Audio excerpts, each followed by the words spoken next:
Georges Simenon's My Friend Maigret. Dramatised by David Cregan. Starring Nicholas Le Prevost as Chief Inspector Maigret, with Julian Barnes as Georges Simenon and Neil Dudgeon as Inspector Pike of Scotland Yard.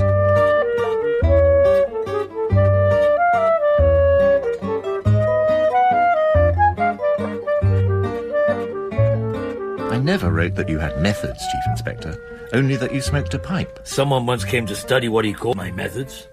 It was embarrassing because he did it just as I was told I was responsible for someone's murder. I don't remember that. Well, apparently a tramp, an ex-con, claimed I was his friend, his real friend. And for that, one stormy night, he was brutally killed and mutilated. Just listen then. I know Chief Inspector Maigret. And I'll tell you this, he's my friend. I have a letter to prove to all of you that Maigret is my real close friend. What is it? What are you on that? Your friend can't help you here.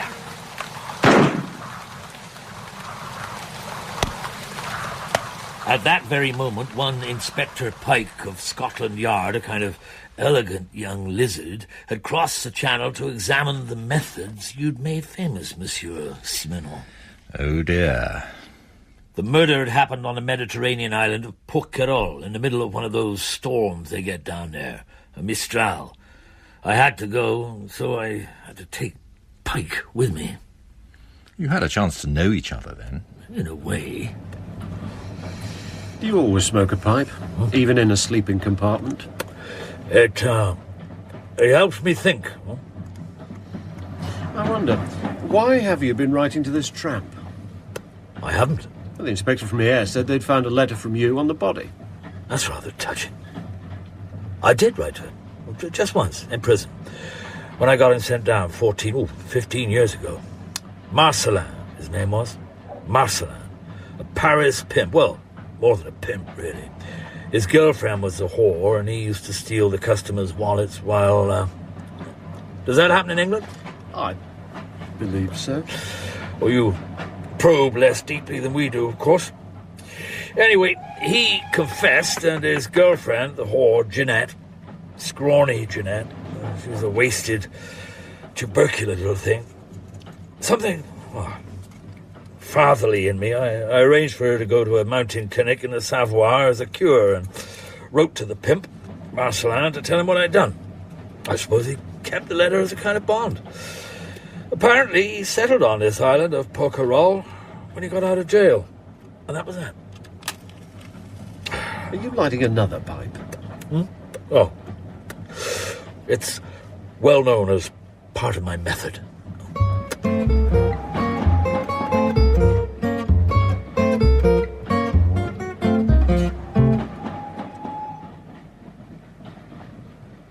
The heat on the Mediterranean coast was baking. The train pulled into the station at Hyères, and we got out into what might have been North Africa. The pretty white buildings surrounded by motionless palm trees and brilliant, unmoving flowers. You almost make me envious, Inspector. Personally, I prefer Paris.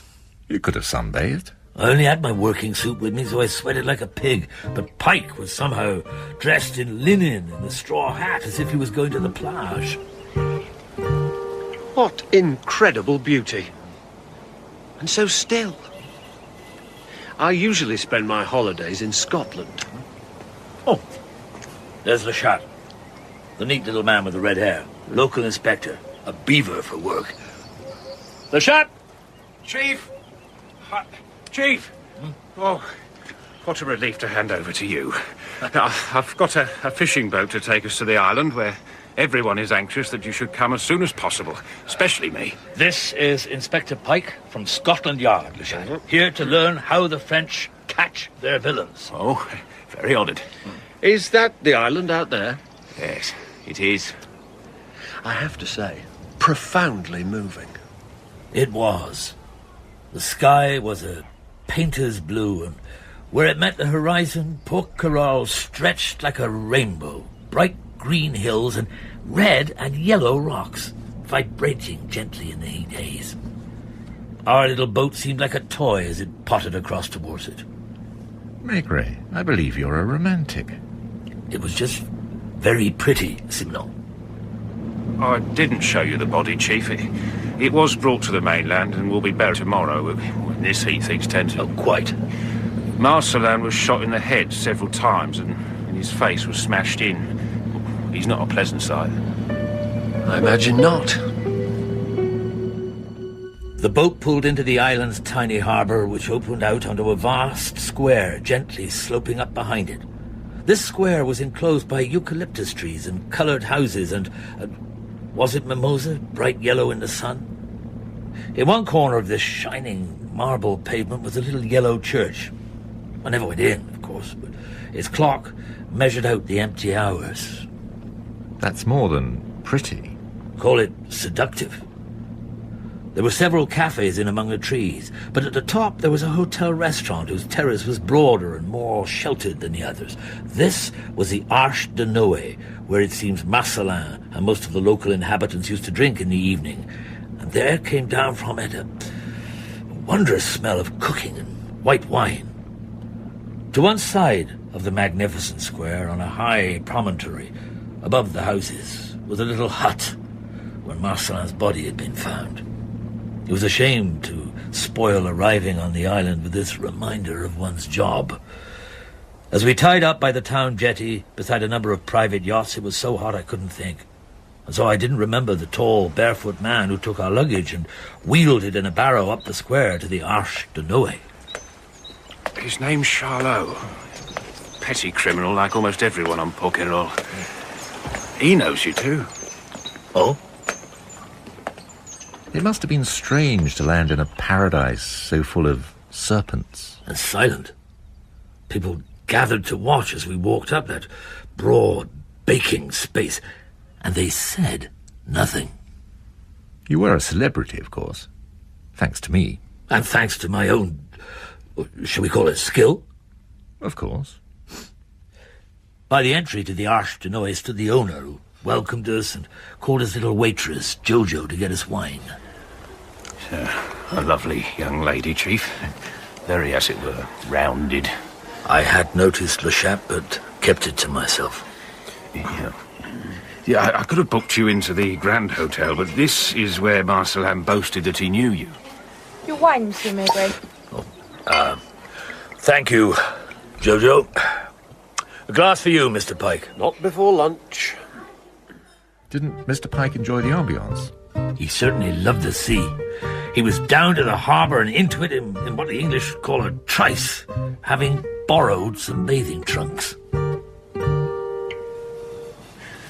Perhaps we can talk about the suspects, Chief? I think we'd better wait for Mr. Pike before we talk. He's studying my methods. Yeah, I've organised the town hall. Oh, and here he is, sprinting up the square like a wet wolfhound. Just a brief dip this time? Yeah, we'll sit and drink while you get dressed. Oh, I'm perfectly happy as I am. Dripping? Whose is the big black yacht with the English flag tied up by the quay in the harbour? It's called the North Star, which is, I'm told, a kind of whiskey. It's owned by Mrs. Wilcox and named after her firm. She's immensely rich and also what we call here well-preserved.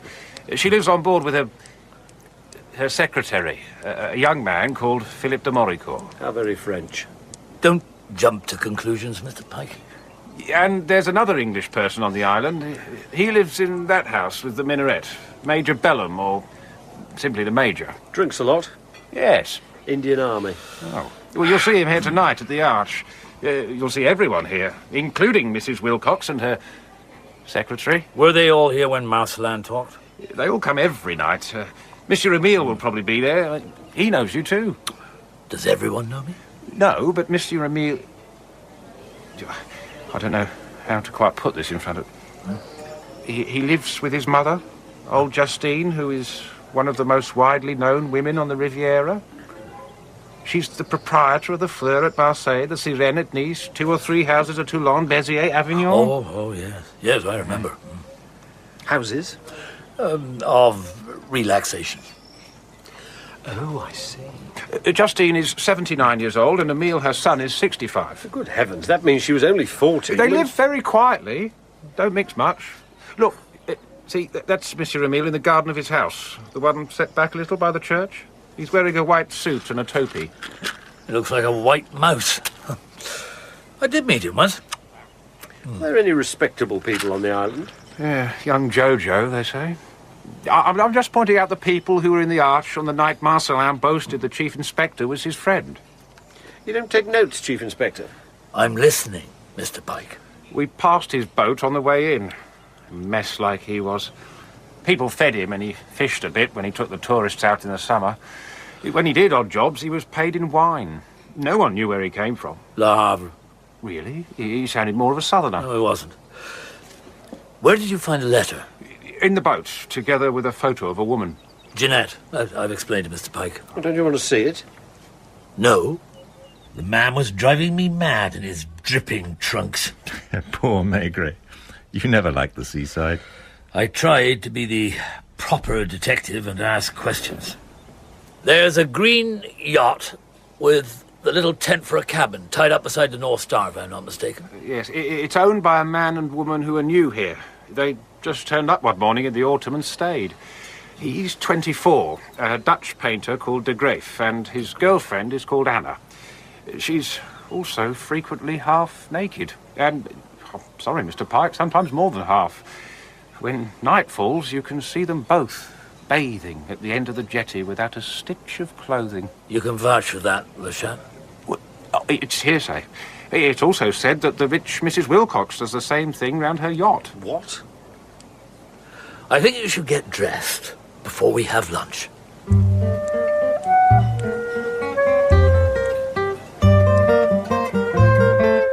Eating a plateful of sparrows silenced him for a bit. I love sparrows. Your taste always was rather advanced, Monsieur Simenon. As he ate, the big, good-looking fellow with bare feet who'd helped us off the boat sidled up to our table on the terrace and introduced himself. You've forgotten me, Chief Inspector. Oh, Charlot. We've met from time to time in Paris. But not over anything serious. Oh. Cocaine smuggling, immoral earnings, but never murder. That's why I didn't leave the island when they found the body. A guilty man would have fled. I take your point. Wasn't a gang job either. Marcellin always wanted to be mixed up in that, but he wasn't big enough.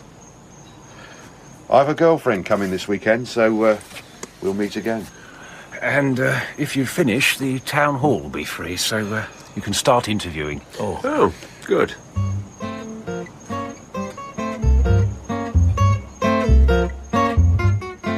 Good?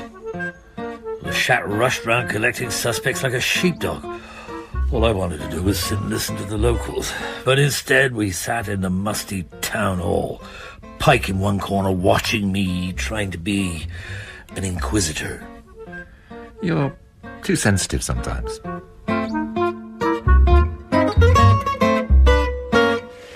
This is Monsieur de Graef, the young Dutch painter from the Green Boat, and this is Anna, his mistress. Yes. Do you want to speak to me? How long have you been living on your boat? 3 years. Mm-hmm. Do you sell many pictures? No. I sold one to Mrs. Wilcox last week. Oh. Do you know her well? I met her here.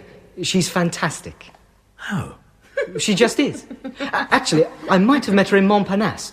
She goes through Paris every winter and we have friends in common. She doesn't often go back to England. Why not? How should I know? Can I go? How old is your mistress? 18. She looked like a young savage. Blazing eyes, long hair, hot skin. Do her parents object to her being with you? They did. They've given all that up now. How long has she been with you? 2.5 years. So she was 16 when she joined you. Are you rich? I don't have a sou. Do you know why Marcellin was killed? I'm not curious. What were you doing in the Arche de Noé on the night of the murder? Anna and I were playing chess. Have you anything helpful to say at all? No. And you, mademoiselle? You've both been on Mrs. Wilcox's yacht. What do people do there? We drink. Le Chat brought them to me in quick succession, after the Dutchman came creeping the white-suited, white-haired, white-skinned old slug Emile, the son of the antiquated Justine.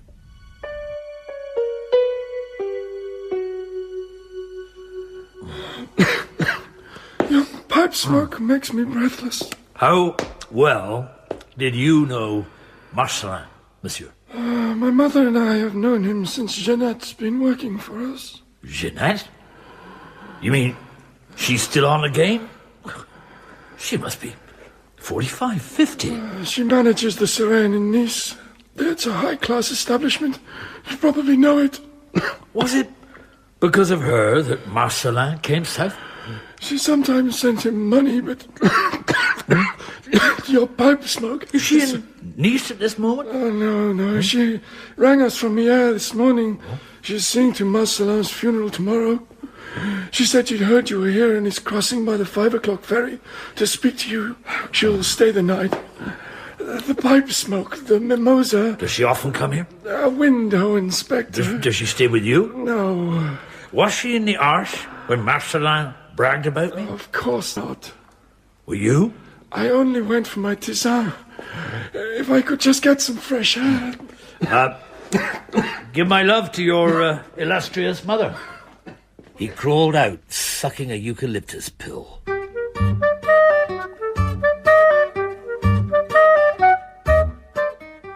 This is Monsieur Philippe de Moricourt from the yacht The North Star. I presume this is a mere formality. Your secretary to Mrs. Wilcox? Let's say I'm her guest and sometimes act as her secretary. Is she writing her memoirs? No. Well, does she still have anything to do with her whiskey firm? No. Do you write her private letters? What are you driving at exactly? I'm trying to get some idea of your work. Mrs. Wilcox is no longer young. Exactly. Where did you meet her? At the casino in Cannes. I was losing a fortune. There seems to be a lot of poverty on Porquerolles. Do you know the artist, de Graef? He's been on board several times. We bought a canvas from him. We? Yes. Had Marcellin been on board the North Star? Mrs. Wilcox is a very generous woman. Oh? She adores colourful characters, and so the whole island visited the North Star. Including Monsieur Emile? He isn't colourful. Marcellin was given drinks when he visited? Everyone is always given drinks. As they were in the Arche de Noé on the night of the murder. I'll be clear about this. Then I can go, can't I? That night, we were in the Arche drinking champagne at the Major's expense. You haven't met the Major yet, I suppose, but he is also very generous. He used to know Mrs. Wilcox in England, though they've drifted apart recently, a class thing. Anyway, we were a pretty simpatico party, keeping safe from the Mistral, and Marcellin joined Mrs. Wilcox and me for drinks. Charlotte was with you too? Oh, yes. Then someone mentioned a girl, Jeanette. And after that, Marcellin said you had been kind to her. And that he was your friend. Was he? Once. Oh. Well, it grew late and people began to leave. Except for Charlot, who stayed in the hotel. The Major left with Marcellin and we followed a little behind. The storm seemed to frighten Marcellin, so he went up to that funny hut instead of rowing back to his boat, while Mrs. Wilcox and I braved the elements in the dinghy. You heard the shot that killed Marcellin? The storm stopped anyone hearing anything. May I go now? Did anyone play chess that night? De Graef and his girlfriend. They left before us, pretty sober. You don't normally do interviews, do you? They seem pointless. I only did them because of Mr. Pike. Outside in the square, the fishermen were playing boule, so I went to join them and listen for other things.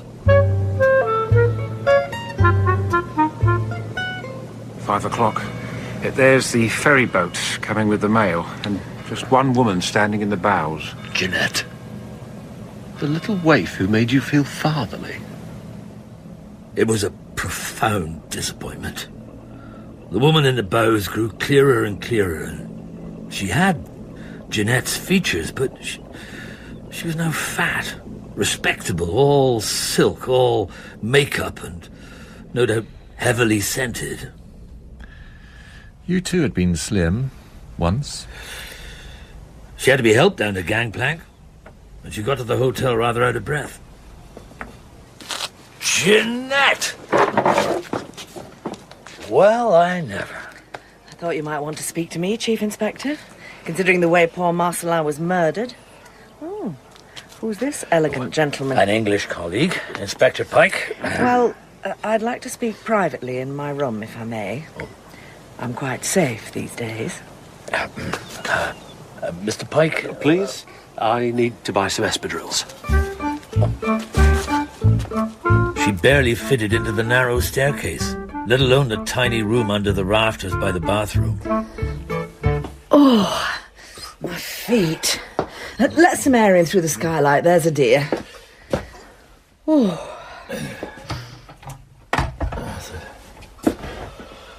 A room like this must take you back, rather.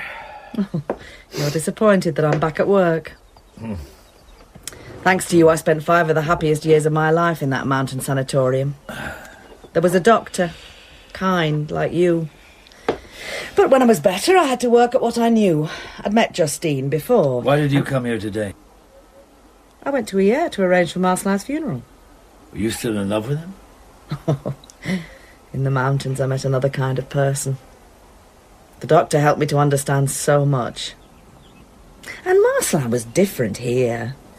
In Paris, he'd always wanted to be a proper crook, like that Charlot, join a gang and commit real crimes. Here, in the heat, he was happy to become drab and drunk. And I sent him money to help him do it. I sometimes saw him on my monthly visits to old Justine to report on business, but... Why have you come here to sleep in this stuffy little room? Why don't you stay with Justine in her big house? She never lets women stay there. Afraid for her son? Why don't you light your pipe, like you used to? Is she? Even at his age, he can't do anything without her permission. What else is there, Jeanette? I thought you might be wondering about Emile and his mother. Are you here to tell me that Emile and his mother are innocent? Yes. Why? Marcellin was just a hopeless tramp. Justine and Emile wouldn't have wanted him murdered. Maigret, you always trusted me to tell the truth. Then tell it. You're not like you were, are you? You've gone professional and cold. All right, I'm here to tell you that I'm going to marry Emile when his mother dies. She has cancer and she'll be dead within a year. If she discovers our plan, she'll make it impossible by changing her will. You're in love with Emile? Good heavens, no. He needs someone to look after him when she goes because he can't do anything for himself. I need security. He's had me medically inspected to see I'm healthy enough to care for him. And he's promised to leave me a fortune when he dies. Wasn't Marcellin jealous? He thought I was right to provide for me old age. But if he began to blackmail Emile, threatening to tell his mother what you planned, that would have ruined you. Marcellin would never have blackmailed anyone. Really? Well, you have an alibi yourself. The Mistral kept you off the island the night he died. Were you thinking of arresting me? Not yet. Then, excuse me, Chief Inspector. This room is rather intimate, and I have to undo my stays. These days I don't like people seeing what they hide. That was all rather rough. I marched down to the bar feeling angry. I wanted to lose myself where the boule players were relaxing. And drink beer with them? No. The island's white wine. At one table, Pike was playing chess with the young de Graef. They were intent on their game, only moving to shift their pieces. Then, suddenly, like the daylight, everything was over. The boule players went home to supper. and de Graef stood up, stared hard at Pike, and dragged his mistress to another table.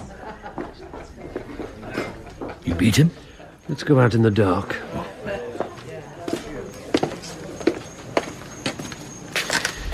He wanted to win, so he's angry. You don't have young men like him in France. Wild young Frenchmen live life to the full. They don't play chess and read Nietzsche. Perhaps. That young Dutchman does. He burns in revolt against everything he's ever known, the whole of bourgeois Holland, good or bad. You think so? Look at Anna. An intelligent young man takes a pretty but stupid girl away from home. It wasn't desire that made him do that. It was because she was a good girl who went to Mass every Sunday with her mother. You're very quick at deciding about people. People like him feel a great need to defile anything that's clean, and they are dangerous. Perhaps unhappy. Really? He speaks perfect English. He went to one of our public schools. Oh, wow. Jeanette, then. I must tell you that Jeanette revealed, under questioning, that she's engaged to old Emile. I promised to keep quiet about it, since his mother's against it. It was after dinner that the Arche de Noé became home to those oddities who had drifted onto Porquerolles as lost lotus eaters. For example, the tipsy major. You look at the underside of a champagne cork with me, Inspector. What? Pike? We went to the same school. Monsieur Maigret, you've met my employer, Monsieur Emile. He doesn't like my pipe. May I have a word? Oh, of course. Tomorrow you go to the funeral in the air. So? Inspector Le Chat will accompany you, and make sure you come back. Oh. Where are the people from the North Star? They come out late, by moonlight. They came all right. Mrs. Wilcox was coarse, with flaming red hair. De Moricourt was neat and yet surprisingly plain. Moricourt by the whiskey, and none of the filthy glasses we had last time. So, you're the famous Maigret, are you? Madame? You're fatter than I expected. It happens at a certain age, doesn't it? Pig! A glass for the fat pig, Moricourt. Oh, that woman. Don't let her ever speak to me. It's all right, Major. I may be poor, but I have my honor. As I lay in my small, stuffy room that night under the open skylight, searching for a pattern in the case, the smell of the south pressed in upon me. The salt of the sea, the heat of the square. Come in. Monsieur Maigret. Oh, Jojo. Excuse me. My pajamas are... I have to tell you something I've been keeping secret. Can you reach my dressing gown?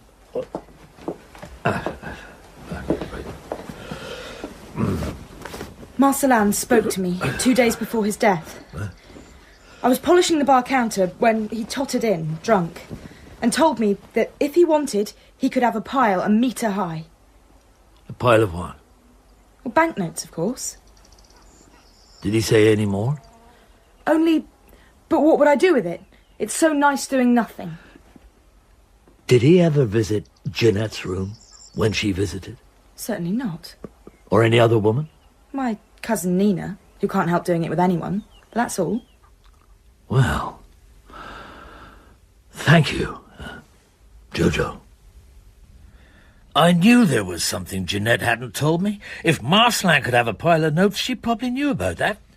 And if old Justine blocked the marriage to Emile, Marcellin would always be available with that pile. And if he could get that pile whenever he wanted, then so, perhaps, could Jeanette.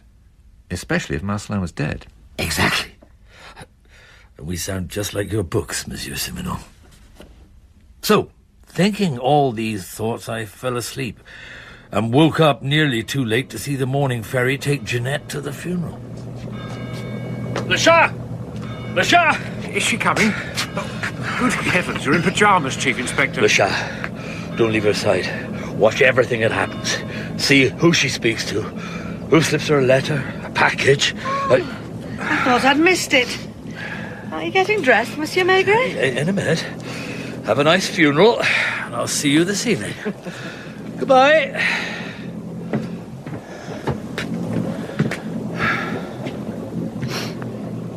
What should we do now, Chief Inspector? Mr. Pike.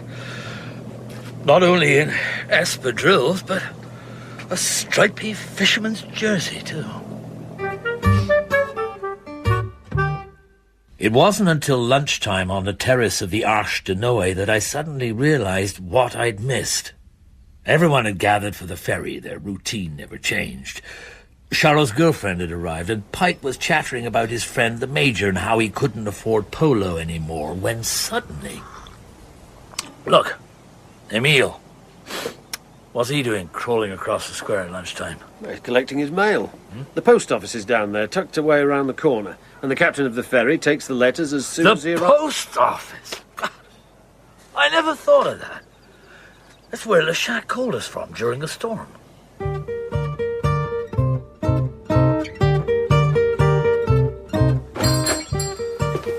Oh, you've come at last, Monsieur Maigret. I knew you'd want to use my phone, because the one at the Arche is very public, isn't it? You want your police headquarters in Paris? Yes, as a matter of fact. Sergeant Luca? I made that call back at the start, so I know the number and everything. Very exciting. There, it's ringing in the box. Oh, thank you. I went into the box. I spoke to Luca. I came out of the box and... Interesting you want information about Monsieur Moricourt and Monsieur de Graef. Do you listen to all the phone calls? Oh, yes. To make sure people aren't cut off. Can you make me out a list of all the calls of the last week? I've done it already, because we were required to by the PTT. And the telegrams? Not many of those, but there's one here I sent this morning. It's to Angelo in the Rue Blanche, Paris. Send complete information on Philippe de Moricourt, Rue Jacob. Signed Charlot. Now there's a coincidence. Indeed. And how's your English friend? Swimming. This call from Marcellin to Les Sirènes. I wonder... To the manager, Jeanette.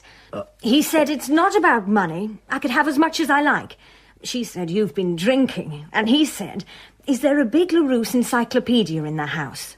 Then someone came in and I didn't hear the rest. Oh. But she replied by telegram, which just by chance I kept a copy of. It said, here, died in 1890.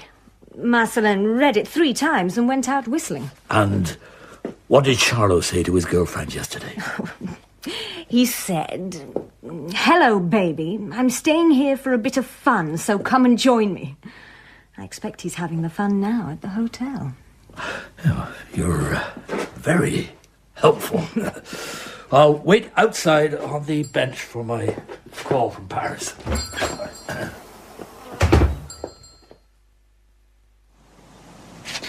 Monsieur Maigret. Oh, I thought I'd just pop out to say your call's come through. Oh, thank you. The de Moricourts fell on hard times, and Philippe failed to marry several heiresses, though he did publish 2 volumes of poetry. Didn't you? De Graef was quite a painter.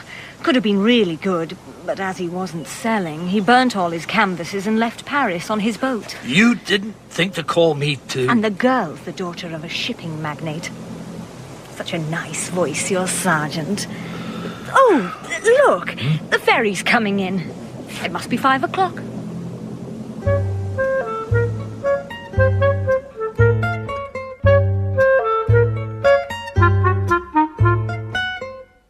Jeanette had returned on the boat. I went up to the arch with her, again into the stifling room with the squeaky bed springs, and this time helped her with her stays.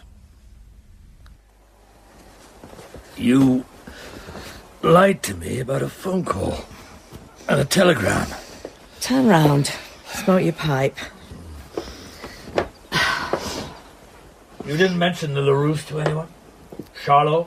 Or Emile? I wasn't stupid.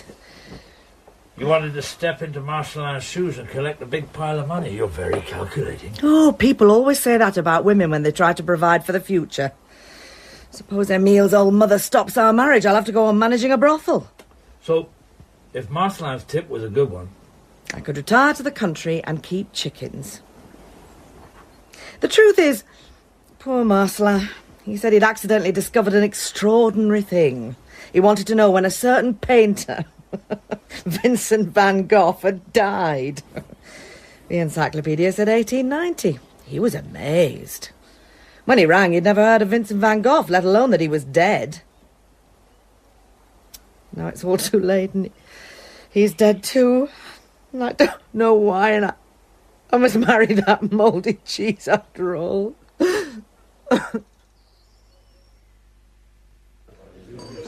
Mr. Pike. The Major tells me Mrs. Wilcox has become a grandmother, but her son won't let her back to see the... Where's Charlotte? Have you got the answer? Yes. There's nothing here but selfishness. Charlotte! I want a word with you to help clear your name. What was that about? More than one person did this murder, and one of them I suspected was a coward. I wanted to know which one it was, because a coward finally gives in and blurts out everything he knows. The evening went on as before. Pike sat drinking champagne with the Major. Charlot fondled his girl. Anna drooped over a lover who brooded over everyone. Mrs. Wilcox danced with de Maricourt, her eyes brimming with alcohol.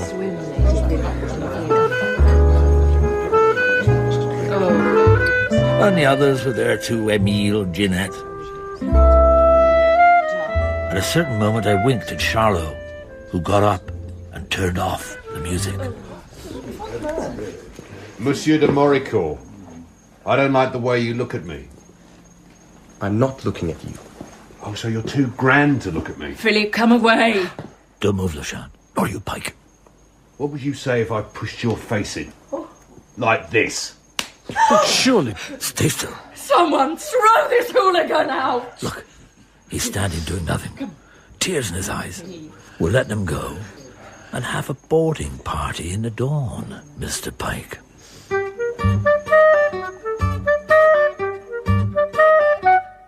We rode out to the North Star as soon as it was light. I demanded to see Mrs. Wilcox and climbed down to her living quarters.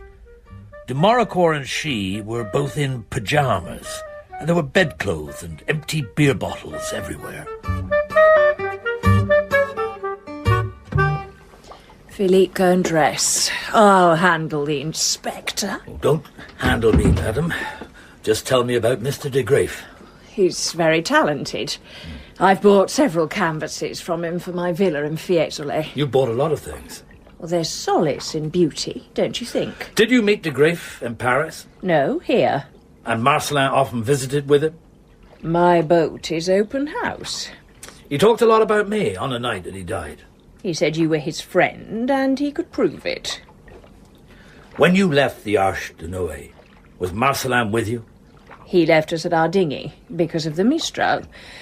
We only just managed to reach the yacht, and we stayed on it all night. Very cosy. Did de Maricourt go out again? If you were home in England, Mrs. Wilcox, I would have to remind you that anything you say could be used in evidence against you. I'm innocent. We're all innocent. Did Philippe go out again? Of course not. He was in bed If with... you've anything to ask, Inspector, I'm here. Mrs. Wilcox, what paintings do you have in your villa? I've a Renoir, a Degas, a Monet. A Van Gogh? I've just bought a very small Van Gogh. When? 3 days ago. And poor drunken Marcellin saw de Graef painting it and signing Van Gogh's name. No, Philippe found it in a shop. Didn't you, Philippe? Philippe? Say something, Philippe. Say something. I must take your secretary away, madam, to the town hall. He couldn't have done the murder. He didn't leave me all night. He's wonderful.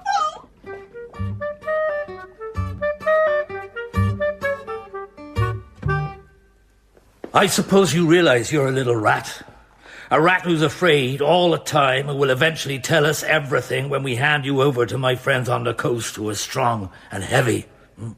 You'll start to cry, and then it'll all spill out. You'll tell us what excuse you made to leave Mrs. Wilcox that night. You'll tell us who first got the idea of the forged paintings. You'll tell us everything. I want a lawyer. You want a thrashing.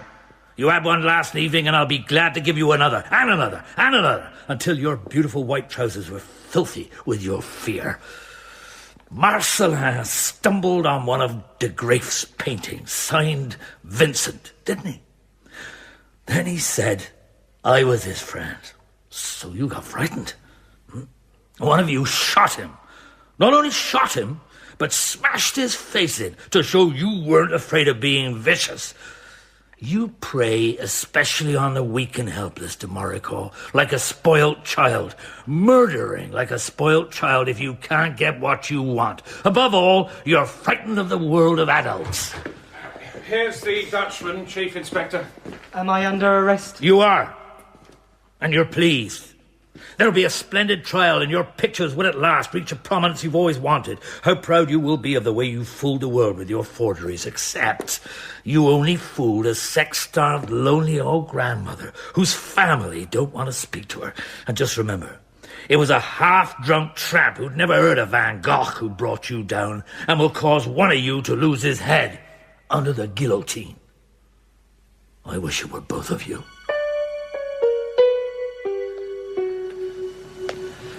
Rather heavy, weren't you? Selfish, spoilt young bourgeois. Marcellin believed he was my friend, Pike. What do those two know of friendship? Monsieur Maigret, look at Charlot on the Dutchman's boat. There was Anna, in his arms. He'd seen her swallow something from a terrace. Now, was carrying her down the gangplank, naked and dead. She could give no evidence against her lover now. You're very angry still about it all. Yes. I went back into the town hall to tell them what they'd done. It was de Maricourt, lover of the poor old woman, that I hit. There. They wouldn't do that in England, would they? And I've news for you, de Graeff. Anna's killed herself to try to save your neck. She was always stupid.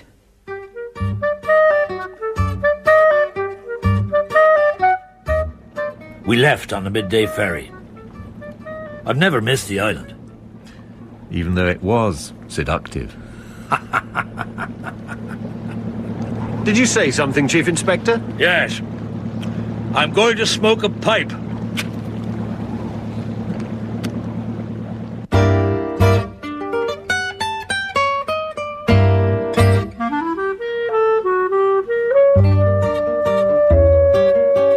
Georges Simenon's My Friend Maigret was dramatised by David Cregan from the translation by Nigel Ryan of Mon Ami Maigret.